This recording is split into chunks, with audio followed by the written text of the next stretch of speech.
ফুটপাত নীতি ঠিক করতে এবার রাজ্যগুলিকে চিঠি প্রেরণ করছে কেন্দ্র। সুপ্রিম কোর্টের নির্দেশের পরেই তৎপরতা শুরু করে দিয়েছে নয়াদিল্লি। পথচারীদের নিরাপত্তা নিশ্চিত করতেই এই উদ্যোগ সরকারের। এই প্রসঙ্গে যাব বিস্তারিত, আমাদের সঙ্গে যুক্ত হয়ে গেছে প্রতিনিধি সৌম্য মুখোপাধ্যায়। সৌম্য, কি জানতে পারছো এবং কেন্দ্রীয় সরকারের যে নীতি, একই সঙ্গে সুপ্রিম কোর্টের এই নির্দেশ কি রয়েছে তাতে?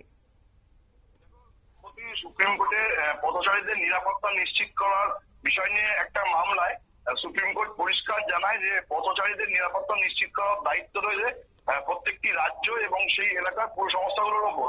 এটা তাদের দায়বদ্ধতার মধ্যেই পড়ে এবং সুপ্রিম কোর্ট এই নির্দেশ দেওয়ার পরেই কেন্দ্রীয় সরকারকে তারা প্রত্যেকটি রাজ্যকে একটি ফুটপাত নীতি ঠিক করার জন্য নির্দেশ দেয়। তারপরেই কেন্দ্রীয় সরকারের তরফে প্রত্যেকটি রাজ্যের মুখ্য সচিবের কাছে সরকারিভাবে চিঠি পাঠানো হয়েছে, যেখানে উল্লেখ করা হয়েছে যে সংশ্লিষ্ট রাজ্যগুলির ফুটপাত নীতি থাকলে সেই বিষয়ে বিস্তারিত তথ্য জানাতে হবে এবং এখনো পর্যন্ত যদি এই ধরনের কোনো নীতি না গ্রহণ করা হয় তাহলে সেটা নির্দিষ্ট সময়ের মধ্যেই জানিয়ে দিতে হবে।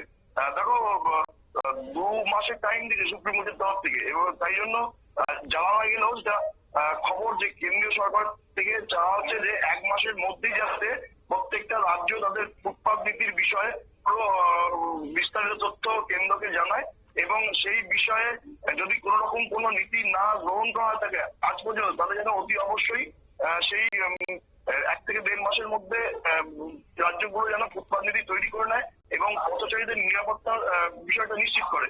দেখো, শতাব্দী মামলা হয়েছিল মূলত বিভিন্ন বড় মেট্রো শহরগুলোতে ফুটপাত দখল করে বিভিন্ন দোকান বা কোন রকমের ব্যবসা করা হয়। এর ফলে যারা পথচারী থাকে তাদের ফুটপাত থেকে নিচে নেমে রাস্তা দিয়ে হাঁটতে হয়, ফলে বিভিন্ন জায়গায় দুর্ঘটনার সংখ্যা বাড়ছে।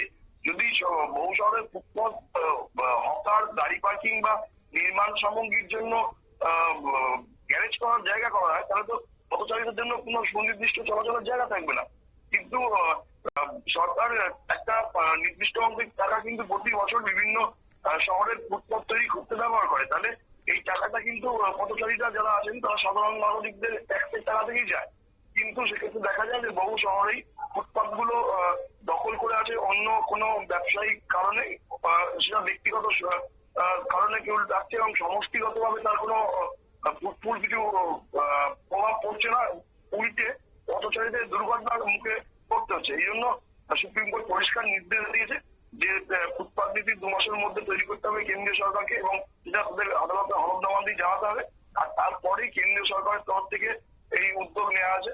এই উদ্যোগটাকে খুবই প্রশংসনীয় উদ্যোগ বলে উল্লেখ করছেন পরিবহন বিশেষজ্ঞরা, কারণ তাদের কথা হচ্ছে যে প্রতিদিন ভারতবর্ষে যেভাবে পথ দুর্ঘটনায় মানুষ প্রাণ হারান এবং শহরের ফুটপাতগুলো দখল হওয়ার জন্য শহরে অ্যাক্সিডেন্টের ঘটনা বাড়ে, সেখানে এই ধরনের যদি উদ্যোগ নিয়ে হয় তাহলে সেটা পথচারীদের নিরাপত্তার জন্য খুবই কাজে দেবে বলে মনে করা হচ্ছে। অর্থাৎ শহরে যে একটা যানজট সৃষ্টি হয়ে থাকে, কখনো বা পথচারীদের নিরাপত্তা সেখানে ব্যাঘাত ঘটে, তাই এই বিষয়টাকে নিশ্চিত করতে যারা ফুটপাতে বহু হকার রয়েছে কিংবা বহু অবৈধভাবে গাড়ি পার্কিং করা হয়ে থাকে, তাই সেই বিষয়টিকে চিন্তা করে এবার ফুটপাত নীতি আসছে এবং প্রত্যেকটি রাজ্যে হয়তোবা আগামী 2 মাসের মধ্যে লাগু হতে পারে সুপ্রিম নির্দেশের পর। নিয়ে নিচ্ছে ছোট্ট একটি বিজ্ঞাপন বিরতির সঙ্গে থাকুন।